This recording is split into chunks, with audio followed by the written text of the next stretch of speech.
I think we'd all agree that the world is in a mess right now. 33 countries in civil unrest around the world. Look at, apart from the Ukraine, of course, and Russia, but the Middle East. How are we heading towards World War III? You know, with this World War III or with this a 7-year peace deal that will be broken, you know, the thing is that both of those things are mentioned in the book of Revelation. So I ask you, are we living in the latter days? Well, a lot of people say religion causes war, and it's true, religion does. Of course, Christianity, true Christianity, is having a relationship with God through Jesus Christ, and there is a huge difference. We see the radical in Iran, and we see the radicals around the world, and I wonder, you know, are there sleeper cells in America or even here in New Zealand as we open up the borders?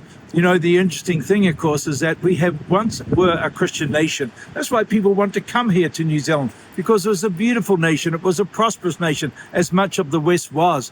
And we look at other countries that had other religions and foreign gods, and all of them were in poverty. All of them were in corruption. I mean, nobody wants to go and immigrate to Afghanistan or Pakistan or India or these countries. People want to come to the West. But the problem is, of course, the West has turned their back on Jesus Christ. And so we see morally, and we see violence, and we see murders, we see things have slipped and fallen so far. Helen Clark, of course, here in New Zealand in 2004, declared New Zealand no longer a Christian nation, but a secular nation. And that opened up a door. I don't expect non-Christians to understand the spiritual world, but we do live in a very spiritual world, whether you like it or not.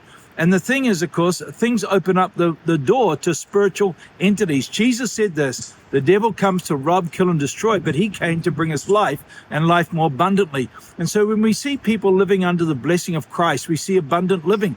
But when we see demonic strongholds, and of course, Pentecostal Christians know what it is to pray against demonic strongholds. Jesus cast demons out of people and so forth. And it's true over nations. Look at the book of Daniel. And of course, you know, he fought, the angel, Michael, fought with the powers and principalities over Greece and so forth. So there are demonic strongholds over nations, and we see demonic forces coming into New Zealand now, unfortunately, through the door of religion.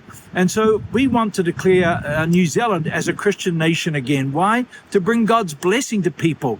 You know, and it's so important that we understand that yes, we live in a spiritual world. And as I said, I don't expect non-Christian people to understand it, but they can see the fruit of it.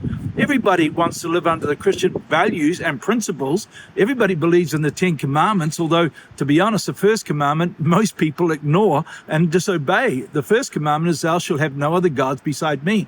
And of course, in the West, we follow gods of materialism. We follow gods of money, gods of self, gods of sport, all kinds of gods. But we need to put Jesus Christ back into our nation. You know, this government kicked the Bible out of schools, kicked prayer out of Parliament in the name of Jesus. And so we need to declare Christ back over our nation. Why? Because I want you blessed. I want New Zealand blessed again. And so that was what this march was about, to once again to declare Jesus Christ as Lord over New Zealand and to try to bring Christianity back to New Zealand.